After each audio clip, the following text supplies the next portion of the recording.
There's not anything that Jesus cannot do. Written and read by Brother Jerry Valenti. Have you ever watched a magician perform? If so, you probably found yourself wondering, how did he do that? Can he really do magic? Of course, the answer is no, he can't do that.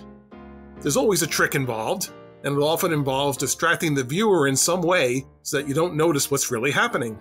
If you were just able to focus your attention in the right direction, you would know the truth. Perhaps you've seen the trick where the magician allows himself to be locked inside a box, and then the box is lowered into a tank of water. The magician's lovely assistant entertains the audience as the minutes tick by, and everyone is thinking that the air must have run out in the box. Finally, the box is lifted out of the water and placed on the stage.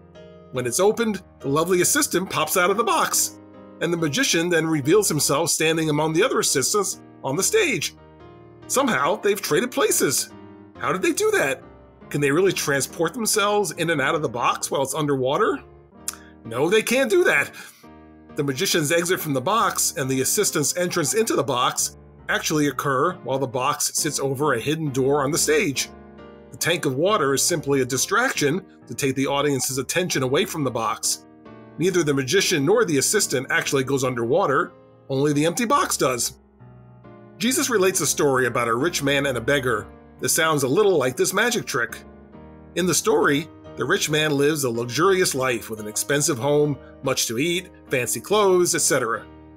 The beggar lives a very tormented life, laying by the gate of the rich man's house, covered with sores and having dogs come and lick his sores. He's so hungry that he would be happy to have crumbs from the rich man's table, but not even that is given to him. Eventually, the rich man dies, and he subsequently awakens in a place of torment, with flames licking at him. From this place, he is able to see the beggar, who has also died, in a faraway place of peace and comfort. He asks for the beggar to come to him and bring him some water, but he is told, "Remember that thou in thy lifetime receivedst thy good things, and likewise the beggar received evil things, but now he is comforted, and thou art tormented." Luke 16:25.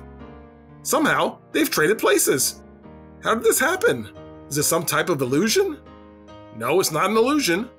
The beggar was somehow transported from a tormented life to a blessed existence, but he was not able to do this himself. Neither he nor any of us is capable of doing this on our own. But with Jesus, this and many other things become possible. In fact, there's not anything that Jesus cannot do.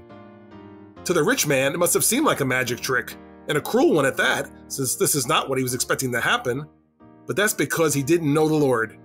His wealth and comfortable life distracted him from realizing that he was traveling the path that led to eternal torment until it was too late.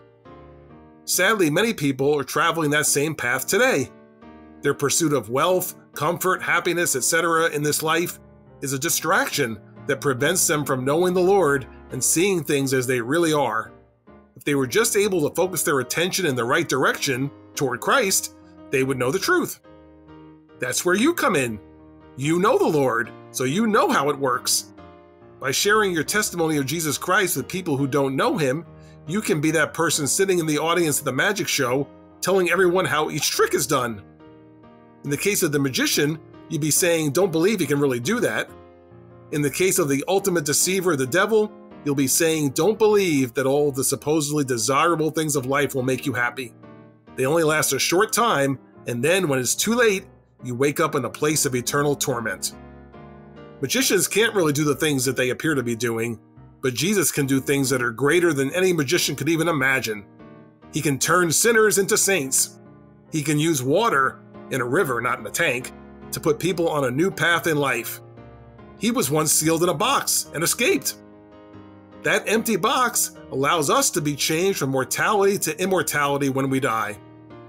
He can heal the lame and blind and all afflictions of the mind, can bring the sinners out of sin and all the prodigals back in. He can show himself to thee just like he did at Galilee, can make a life completely whole, and he alone can save a soul. Yes, it's true, there's not anything at all that Jesus cannot do.